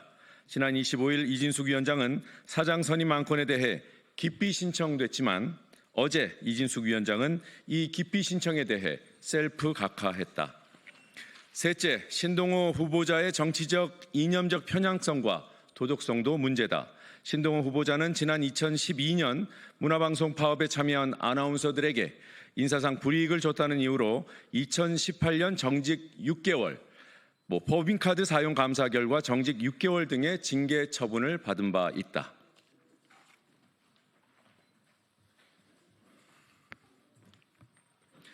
그는 또 MBC 퇴사 후 2020년 3월 현 국민의힘 당의 전신인 미래통합당의 비례유성 정당인 미래한국당 비례대표 면접을 봤으며 이후 미래통합당 21대 총선 선거대책위원회 대변인이었다. 윤석열 탄핵 후 직무정지 상태임에도 여기저기서 알박기 인사를 자행하고 있다. 이번 이진숙의 알박기 인사는 권력을 사유화하고 EBS를 망가뜨리는 일이다. 그리고 이번 알박기 낙하산 인사의 피해는 교육방송 내부 구성원을 넘어 고스란히 시청자인 국민에게 전가될 것이다. 이진숙 방통위원장은 소중한 후배 신동호 챙기기로 EBS에 흙탕물 튀기지 말고 신동호 불법 임명을 당장 철회하라. 아울러 이진숙 방통위원장의 불법 행위는 반드시 그 대가를 치르게 될 것임을 명심하라. 2025년 3월 27일 국회 과학기술정보방송통신위원회 더불어민주당 조국혁신당 위원 일동 최민희, 김현, 김우영, 노종면, 박민규, 이정은, 이윤기, 정동영, 조인철, 한민수, 황정화, 이혜민 의원. 이상입니다.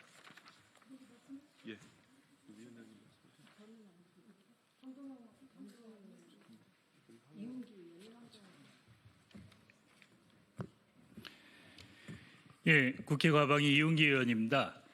지난해 7월 31일 날 여러분 기억하실 겁니다. 이진숙 위원장이 취임 첫날 검은 가죽 부츠를 신고 방송에 첫 출근을 해서 공영방송 이사 선임을 강행하고 2인 체제의 위법성을 그대로 밀고 나갔습니다. 그날 많은 분들이 이진숙의 검은 장화가 점령군의 군합발이라고 생각했습니다. 이진숙은 복귀한 뒤에 또다시 대법에서까지 판결이 난 2인 체제를 그대로 밀고 나가서 EBS 사장을 선임했습니다.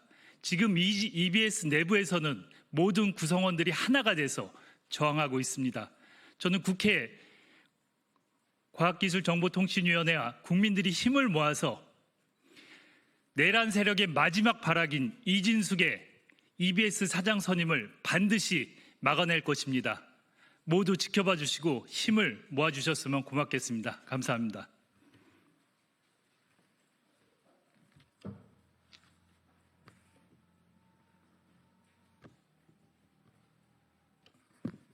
안녕하십니까. 과학기술정보방송통신위원회 황정화 의원입니다. EBS에서는 언론노조 EBS 지부에서 간부 50여 명이 2인 체제인 방송통신위원회가 임명한 인사를 사장으로 받아들일 수 없다라고 결의했습니다. EBS 노조는 이와 더불어서 사장 출근 저지 투쟁까지 진행하기로 한다고 합니다. 방통위는 2인 구조의 불법성이 이미 법적 한계가 명확히 드러났습니다. 그래서 저희 과학기술정보방송통신위원회에서는 2인 구조 하에서 내려진 어떠한 결정도 위헌하고 위법이다라는 것을 계속해서 말씀드려왔습니다. 이 2인 체제로 운영된 방통위가 임명한 박문진 방송문화진흥위회 이사들이 선임 효력을 정지한다는 이미 확정 판결을 내렸습니다. 이렇게까지 법을 무시한 인사를 계속해서 받아들인다면 교육기관이 그리고 가장 독립성과 공정성을 지켜야 할 교육방송마저 이렇게 명분도 없이 방송사로서의 신뢰도도 없이 이런 식으로 의사결정을 하게 된 것을 더 이상 지켜볼 수가 없습니다. 이진숙 방통위원장의 사실 EBS 사장 선임에 대한 기피 신청을 앞서 25일 EBS 지부는 제기한 바 있습니다. EBS 사장 후보자 신동호 이사의 경우에는 이진숙 위원장과 MBC 재직 시절에 이미 업무상으로 아주 밀접한 관계였고 퇴직 이후의 정치적인 행보 그리고 주요 활동 방향이 매우 유사해서 위원장의 사장 선임 절차상 공정한 심의 의결을 기대할 수 없다는 우려가 팽배해 있었습니다. 저희 과학기술정보방송통신위원회에서는 2인 구조 하에서 이루어지는 방송통신위원회의 모든 위법한 행위 자체를 예의주시하고 있고 모두 법적 책임을 물을 것임을 엄중히 경고합니다. 이진숙 방통위원장은 더 이상 해먹을 결심을 그만두시고 내려오시기 바랍니다. 이상입니다. 정동영 의원님. 네. 이상으로 과학기술정보방송통신위원회 이진숙 위원장의 불법을 규탄하는 기자회견을 마치겠습니다. 감사합니다.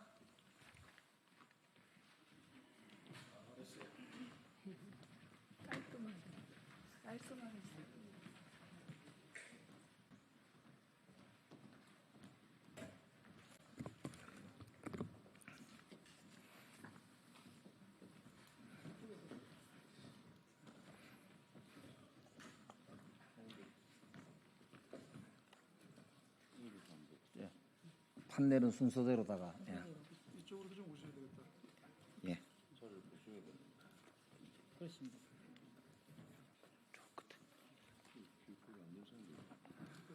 내가 들면 되겠다. 예.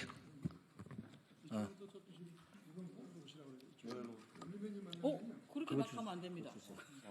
순서를 맞춰서. 그러면 제가 이걸 그럼 일로 오세요. 아니 이쪽으로. 조정식 의원님 옆으로 잠깐만. 네, 언론인 여러분, 저희들은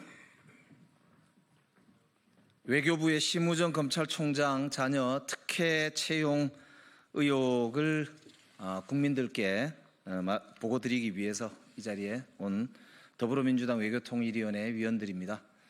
먼저 참석하신 의원님들 소개를 올리고 모두 발언을 간단히 들은 다음에 그리고 준비된 성명서를 낭독하도록 하겠습니다. 예, 참석하신 분들 소개 올리겠습니다. 먼저 심우정 검찰총장 자녀 채용의 특혜 의혹을 제일 먼저 제기하신 우리 한정혜 의원님 참석하셨습니다. 조정식 의원님 오셨습니다. 이용선 의원님 오셨습니다. 이재강 의원님 오셨습니다. 위성락 의원님 오셨습니다. 권칠승 의원님 오셨습니다. 홍기원 의원님 오셨습니다. 저는 간사 김영대입니다. 참고로 윤석열 대통령의 즉각 파면을 위해서 우리 이재강 의원님께서 지금 10하루째 단식을 이어가고 계시다는 말씀을 드리면서 하루라도 빨리 정말 애가 타고 있는 우리 국민들과 이 대한민국의 민주주의 역사를 위해서 헌법재판소가 조속히 윤석열 대통령의 파면을 결정해 주실 것을 간곡하게 말씀을 올립니다. 자, 그러면은 외교부의 심우정 검찰총장 자녀 채용 특혜 의혹을 제기하신 우리 한정혜 의원님 모두 말씀과 성명서 낭독이 이어지도록 하겠습니다.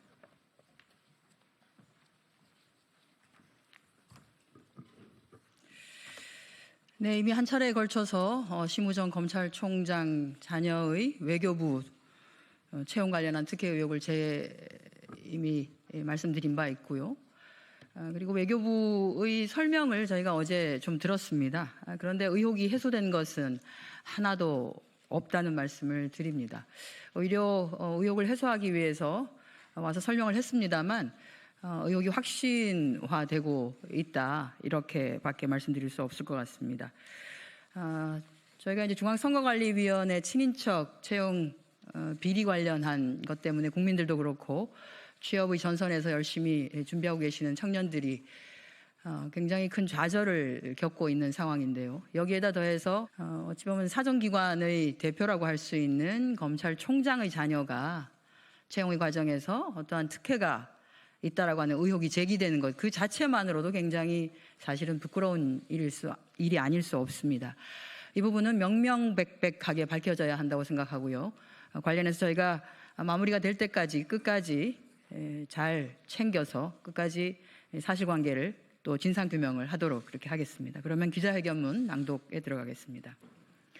외교부의 심우정 검찰총장 자녀 채용 특혜 의혹 끝까지 파헤치겠습니다.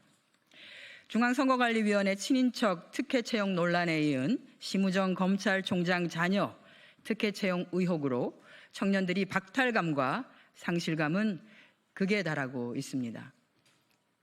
지난 24일 국회 외교통일위원회 전체회의에서 심우정 검찰총장 자녀 특혜 채용 의혹이 제기되었습니다.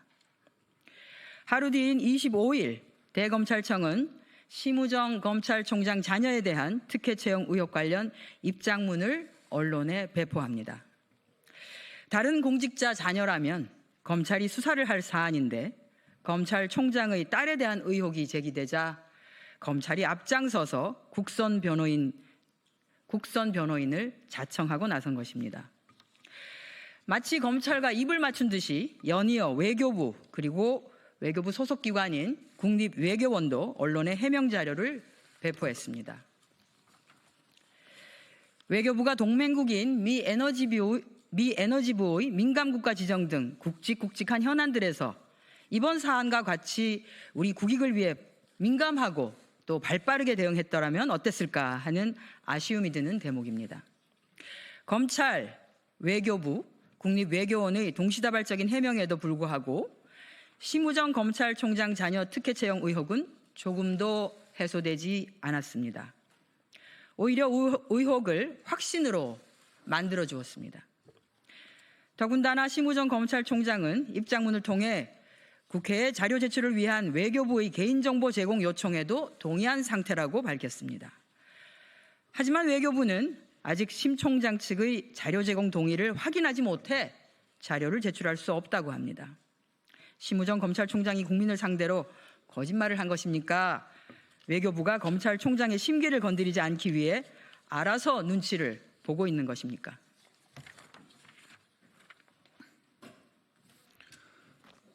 검찰총장이 입장문을 통해 밝힌 내용들도 모두 사실이 아닙니다. 첫째, 검찰총장 자녀가 국립외교원 채용 과정에서 자격 요건을 충족했다는 것은 명백한 거짓입니다. 국립외교원 연구원 채용 당시 지원 자격 요건은 해당 분야의 석사학위 소지자 또는 학사학위 소지 후 2년 이상 관련 분야 근무자였습니다. 심 총장의 자녀는 채용 당시 석사학위 취득 예정자였지 석사학위 소지자가 아니었습니다. 그럼에도 국립외교원의 극진한 배려로 서류 전형을 무사히 통과한 것입니다. 둘째, 외교부가 최종 면접까지 마친 응시자를 불합격 처리하고 심 총장 자녀 맞춤형으로 응시 자격을 바꿔 재공고한 점은 도무지 해명이 되지 않습니다. 외교부는 지원자가 없었기 때문에 불가피하게 전공 분야를 변경해 재공고했다고 하지만 너무나 궁색한 변명입니다. 슬라이드를 살펴보면 지원자 및 적격자가 없는 경우 기한 연장을 했지만 전공 분야를 변경한 사례는 없습니다. 현재까지 확인한 바로는 심우정 자녀 채용이 유일합니다. 셋째, 심 총장 자녀가 국제정치 분야 석사학위 소지자로서 해당 분야 실무 경력 2년 이상인 자인 자격 요건을 충족했다는 주장도 터무니없는 주장입니다. 심 총장 자녀가 제출해야 하는 응시원서의 경험 혹은 경력 사항에는 지원 직무 관련 경험 혹은 경력 사항이라고 분명히 명시되어 있고 지원한 직무 분야는 정책조사 연구입니다. 국립외교원 연구원 경력 8개월을 제외한 서울대학교 국제학연구소 연구보조원의 업무는 학술행사 지원, 보고서 편집 및 간행, 홍보 및 콘텐츠 제작 등으로 정책조사연구와는 전혀 무관합니다.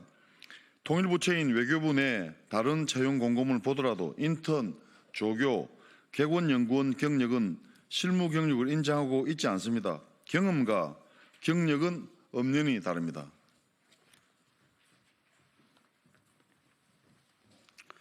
타부처 또한 마찬가지입니다. 국립국어원의 공무직 채용 공고를 보면 상근 경력만을 인정하고 대학 조교, 학위 취득에 소요되는 학위과정, 연구 용역 수행 경력은 제외한다고 매우 구체적으로 명시하고 있습니다.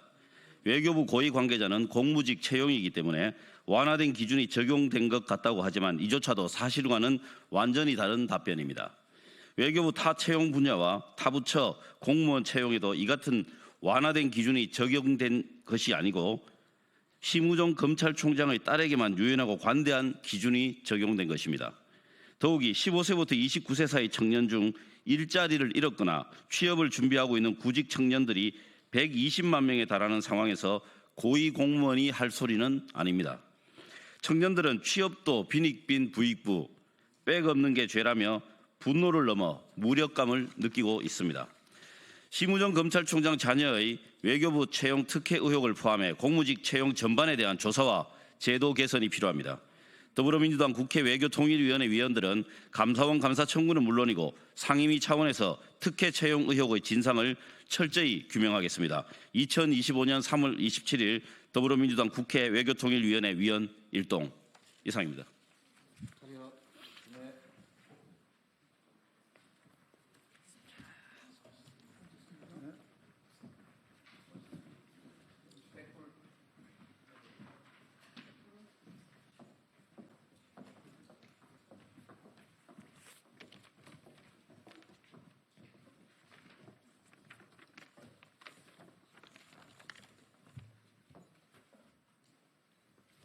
안녕하십니까. 국민의힘 교육위원회 간사 조정훈 의원입니다. 오늘은 국민의힘 교육위원회와 과방위원회가 공동으로 방통위의 EBS 사장 임명 관련 공동 기자회견을 하도록 하겠습니다. 먼저 합동 기자회견문을 저와 과방의 김장겸 의원님이 낭독하도록 하겠습니다. 먼저 영남 지역에서 발생한 산불로 인해 희생되신 분들의 명복을 빕니다. 국민의힘은 산불 진화와 피해 복구에 총력을 기울일 것입니다. 그러나 국가적 재난 상황 속에서도 민주당 과방위원들의 몰상식한 기자회견을 좌시할 수가 없어서 이 자리에 다시 섰습니다. 먼저 민주당의 이런 행태에 깊은 유감을 표합니다. 조금 전 민주당 과방위원들은 기자회견을 열고 신동호 EBS 사장 임명이 불법이라고 주장했습니다. 이는 철저한 허위 선동입니다. 김유열 전 EBS 사장의 임기는 지난 9일부로 종료됐습니다. 법과 원칙에 따라서 신동호 신임 사장이 적법하게 임명되었습니다. 방송통신위원회 방통위의 2인 체제에서 이루어진 결정이 위법이라는 민주당의 주장은 이미 헌법재판소의 판단에 의해서 사실이 아닌 것으로 무력화되었습니다. 헌법재판소는 이진숙 방통위원장에 대한 탄핵 소추를 기각하며 방통위 운영의 법적 정당성을 확인한 바 있습니다. 당연히 민주당도 알고 있습니다. 오히려 방통위의 2인 체제는 민주당의 방통위원 추천 거부로 인해 초래된 사태이고 지금도 방통위 2인 체제의 책임은 민주당에 있습니다. 이를 두고 정부와 방통위의 책임을 떠넘기는 것은 후안무치한 행태입니다. 민주당은 남 탓을 하기 전에 자신들의 직무유기부터 돌아봐야 할 것입니다. 또한 민주당이 신동호 사장 임명을 알박기라고 비난하는 것은 적반하장도 유분수입니다. 진정한 알박기의 끝판왕이 무엇인지 아십니까? 바로 유시민 EBS 이사장입니다. 유시춘 EBS 이사장입니다. 유 이사장은 문재인 정부 시절 임명된 후 연임을 통해서 무려 6년간 자리를 차지하고 있습니다. 이사장의 임기가 이미 작년 8월에 만료되었음에도 민주당의 탄핵 공세로 인해 후임 인사가 지체되면서 여전히 자리를 지키고 있습니다. 네, 더욱이 유시춘 이사장은 업무 추진비 1,900여만 원을 유용한 혐의로 기소돼 재판을 지금 받고 있습니다. 공공기관의 장이 공금을 유용하고도 버젓이 자리를 지키고 있는 것이야말로 파렴치한 행태입니다. 즉각 자진 사퇴하는 것이 최소한의 양심이라 할 것입니다. 김유열 전 EBS 사장은 유 이사장이 유용한 업무 추진비에 대한 EBS 감사실의 환수 요청조차 묵살한 인물입니다. 정파적 이해관계를 앞세워 공영방송의 권위를 무너뜨린 장 본인이기도 합니다. 유시춘 이사장과 김유열 전 사장이 물러나야만 공영방송 EBS의 신뢰가 회복될 것입니다. 오늘 신동호 신임 사장은 언론노조의 방해 시위로 출근을 못했다고 합니다. 민주당이 언론노조와 함께 방통위를 마비시키고 MBC를 장악했던 행태의 연장선과 다름없습니다. 민주당은 공영방송을 사유화하려는 집착을 버리고 민노총 언론노조는 민주당 전위대 행태를 즉각 멈춰야 할 것입니다. 교육은 정치 도구가 아닙니다. 교육만큼은 정치적 이해관계에 따라 흔들려서는 안 된다는 게 국민들의 뜻입니다. 교육방송은 전 국민의 평생 학교이자 입시 과열과 교육 격차를 줄이는 중요한 역할을 하는 곳입니다. 교육만큼은 정쟁의 소용돌이로 내몰지 말자고 민주당 교육위원들도 분명히 말했습니다. 하지만 교육방송 인사 앞에 민주당의 정치 공세는 멈추지 않습니다. 지금이라도 민주당은 공영방송 연구장악 음모를 중단하고 정쟁을 멈추고 산불 진화와 민생 해결에 힘을 보태야 할 것입니다. 국민의힘 과방위와 교육위원회 위원 일동이었습니다.